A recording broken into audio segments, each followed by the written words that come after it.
Dengue shock syndrome, हम सब जानते हैं कि डेंगू मच्छर के काटने से होता है।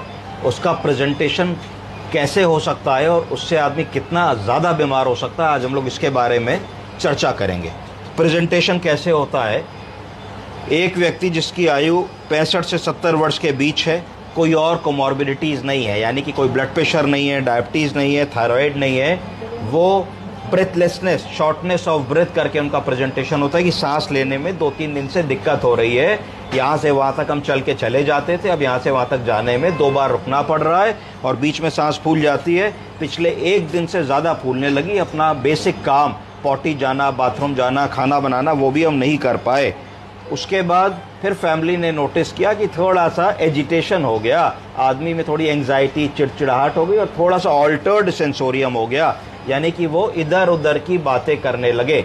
Orientation to time, place and person कम हो गया। इसका मतलब होता है कि आप किसी से पूछे, बाबूजी दिन है कि रात है, बाबूजी तारीख कौन सी है, महीना कौन सा है, आप कहाँ हैं, किसके साथ आए हैं, इन सवालों का अगर आदमी सही जवाब ना दे सके तो कहा जाएगा कि ऑल्टर्ड सेंसोरियम में जा रहे हैं।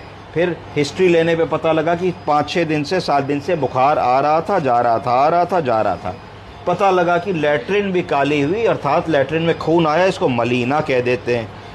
कुछ दिमाग में आना चाहिए कि अगर लैट्रिन में खून आया इसका मतलब कहीं पे ब्लीडिंग हुई। ब्लीडिंग क्यों हुई? एक कारण ब्लीडिंग होने का ये भी हो सकता है कि प्लेटलेट काउंट कम तो नहीं हो गया हमारे मरीज़ के।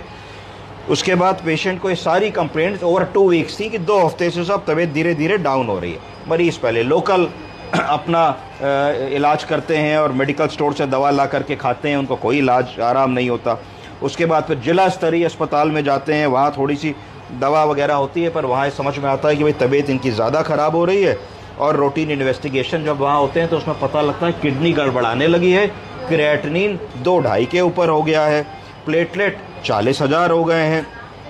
तो उसके बाद फिर उनको थोड़े से बड़े अस्पताल रेफ़र किया जाता है। वहाँ पे जांच में पता लगता है कि क्रिएटिनिन 4 क्रॉस कर गया है और प्लेटलेट काउंट जो पहले 43,000 थे, अब 23,000 हो गए। उसकी अगली रीडिंग प्लेटलेट काउंट 15,000 हो गए। इस स्थिति में पेशेंट को फिर हायर सेंटर रेफ़र किया जाता है। तो ये एक प्रेजेंटेशन हो सकता है किसी भी मरीज़ का जिसको सिर्फ एक मॉस्किटो बाइट हुई हो, मच्छर काटने से प्लेटलेट कम हुए और इस तरीके से मरीज़ प्रेजेंट करता है। अब हम अगर इस एक्सरे को फोकस करके ध्यान से देखें तो ये एक्सरे में पूरे राइट लंग में बहुत सारे छोटे छोटे कंसोलिडेशंस हैं, बहुत सारी ओपेसिटीज़ हैं। तो ये समझ में आता है कि इनको राइट साइडेड निमोनिया है और लेफ्ट साइडेड निमोनिया भी है।